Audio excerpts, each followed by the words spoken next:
Proses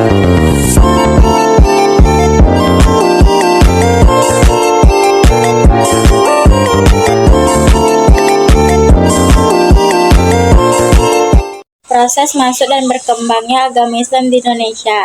Penyebaran Islam di Nusantara dilakukan dengan pendekatan damai adaptif terhadap budaya lokal, serta toleransi terhadap keberagaman. Dengan cara tersebut, Islam berhasil meraih tempat yang kuat di hati masyarakat. Islam diperkirakan masuk ke Indonesia melalui jalur perdagangan pada abad ke-7 hingga ke abad 11. 4 teori masuknya Islam ke Indonesia adalah: yang pertama, teori Gujarat. Teori ini menyatakan bahwa Islam dibawa oleh pedagang dari Gujarat, India pada abad ke-13 Masehi. Teori ini didukung oleh bukti kemiripan makam Malik As-Soleh dengan batu nisan di Gujarat. Teori Makkah adalah teori yang menyatakan bahwa Islam masuk ke Indonesia pada abad pertama Hijriah atau abad ke-7 Masehi, dibawa oleh bangsa Arab, terutama Mesir. Teori ini dicetus oleh Haji Abdul Malik Karim Amrullah atau Buya Hamka. Teori ketiga, teori Persia, yaitu teori Persia pertama kali dicetus oleh Husain Dejaningrad dan Umar Amir Hussein. Menurut Husain Dejaningrad, masuknya Islam ke Indonesia terjadi pada abad ke-13 di Sumatera. Pendapat ini didasari oleh persamaan budaya yang berkembang di kalangan masyarakat Islam Nusantara dengan budaya di Persia. Assalamualaikum warahmatullahi wabarakatuh. Perkenalkan, nama saya Hilda Insifa, saya dari Farmasi C. Saya akan melanjutkan tugas saluran penyebaran di Indonesia. Yang pertama, saluran perdagangan. Proses penyebaran Islam pertama kali melalui saluran perdagangan pada abad ke-7 hingga abad ke-16 Masehi. Kaum saudara muslim dari berbagai belahan dunia seperti Arab, Persia, Iran, India, bahkan Cina, singgah di berbagai pelabuhan di Nusantara untuk melakukan transaksi perdagangan. Yang kedua, saluran pernikahan. Permukimannya pada pedagang muslim di berbagai wilayah di Nusantara menimbulkan interaksi dengan masyarakat setempat. Banyak orang asing tersebut yang kemudian menikah dengan perempuan asli Nusantara, yang kemudian menjadi salah satu saluran islamisasi, yakni melayani pernikahan.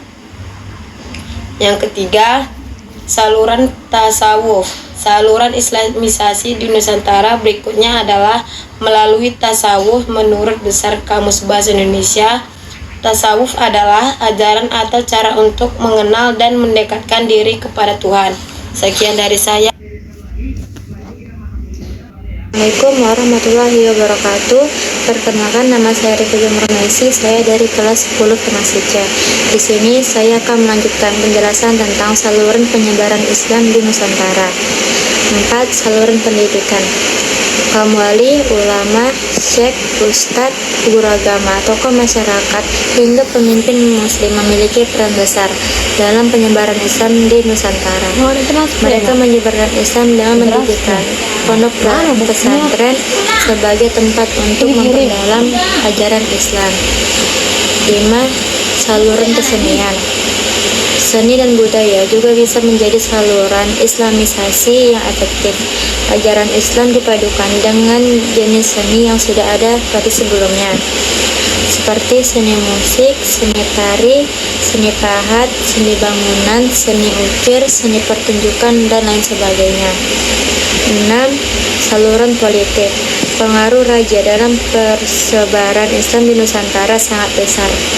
Jika seorang raja sudah memeluk agama Islam, dan rakyat di wilayah kerajaan itu akan berbondong-bondong turut masuk Islam. Sekian dari saya, terima kasih. Wassalamualaikum warahmatullahi wabarakatuh. Assalamualaikum warahmatullahi wabarakatuh. Perkenalkan, nama saya Nikentiara Al-Kausar. Saya dari kelas 10 Farmasi C. Di sini saya akan membacakan tentang sejarah materi Wali Songo. 1. Sunan Gresik. Nama aslinya adalah Maulana Malik Ibrahim. Tahun lahirnya tidak diketahui. Sunan Gresik bermukim di Gresik untuk menyiarkan ajaran Islam hingga akhir hayatnya pada tanggal 12 Rabiul Awal 822 Hijriah, bertepatan dengan 8 April 1419 Masehi, dan dimakamkan di Desa Gapura, Kota Gresik. Kedua, Sunan Ampel. Nama aslinya adalah Raden Rahmat yang lahir di Kerajaan Champa, Vietnam.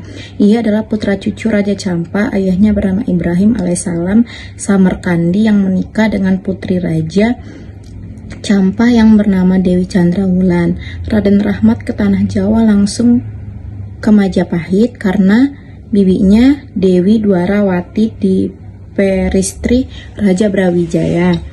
Dan ketiga, ada Sunan Bonang atau Makhdub Ibrahim.